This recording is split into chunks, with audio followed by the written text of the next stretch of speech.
Hello guys, my name is Nivaldo with South Florida Investment, and today I'm here to talk about the future of the real estate prices. That's why I named the title of this video, The Real Estate Prices Always Rhymes. Okay? Recently, there has been a lot of concern about the future of the real estate prices. Why? Because recently, in June 2022, we began to see a slowdown on the demand for real estate properties. So what's going to happen in the future of the real estate prices? Whether the prices are going to keep going up, are they going to start going down, are they going to be stable? To be honest with you, no one knows for sure. What we know for sure is that we have seen a slow on demand since June 2022, and we are already in September. Now, no one can predict what happens to the real estate prices, but we can say a lot about them by looking at their history. Let's go ahead and begin with the history of the real estate prices since 1965.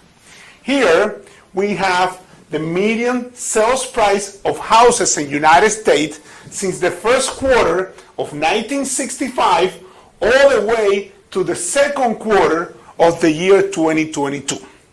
And if you see, overall, the real estate prices has consistently been going up ever since 1965 all the way to here. So the real estate investment overall has been amazing for all those investors.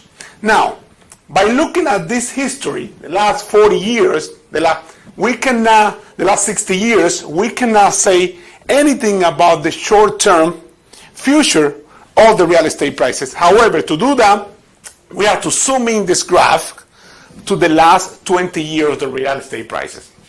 You can see here that now we have the last 20 years of the real estate prices since the fourth quarter of 2001 until the second quarter of 2022. And you can see again that in the last 20 years, overall, the real estate prices has consistently been going up ever since. However, we have to notice a few things. We have seen three higher heights in the last 20 years. We saw one that all of you remember on the first quarter of 2007. Then we saw another one on the four quarters of 2007. Then we can see another high on the fourth quarter of 2017, and recently we saw a new high on the second quarter of 2022.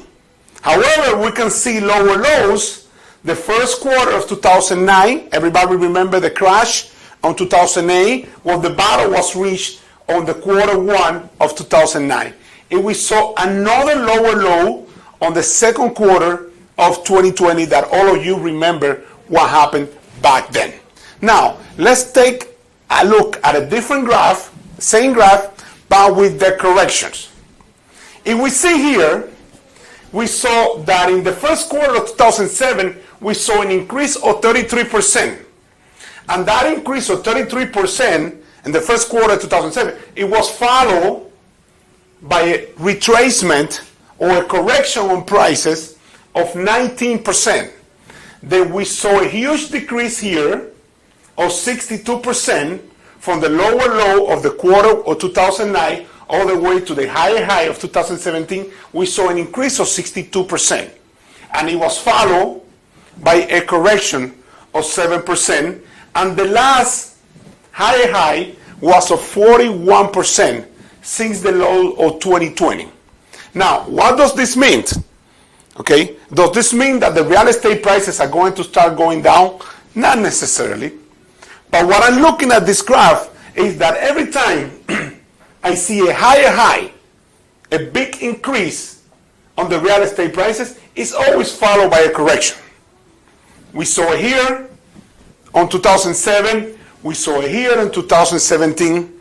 Now, are we going to have a correction right now? Not necessarily, okay? But what the graph is telling us, that somehow here, it could be in the next month, it could be in the next 6 months, it could be in the next year. we have to see a correction on the real estate prices. And that, guys, is a fact. I repeat myself. Every time we see a higher high, 2007, 2017, and 2022, it is always followed by a correction. Small, big, but it's always followed by a correction. Are we in a near term of a correction? Not necessarily. The prices could be stable right now and keep going up. But as somehow here, maybe next 6 months, maybe next year, or maybe we already are in one. Maybe we already are in a correction. There has to be a correction. How big is the correction? No one knows. And I cannot tell you how big is that correction going to be. But now that we're going to have a correction in the next 6 year or 2, yes, we are. We are going to have a correction. And that, guys, again, is a fact. The source of this information is the Federal Reserve economic data of St. Louis. Again, thank you for watching this video. And remember, if you have any questions or concerns, you can always reach out to me directly, or you can click on the link below and you can schedule a free 20 minutes phone conversation with me, and I can explain a little bit more to you about this graph. Thank you for watching, and I will see you soon.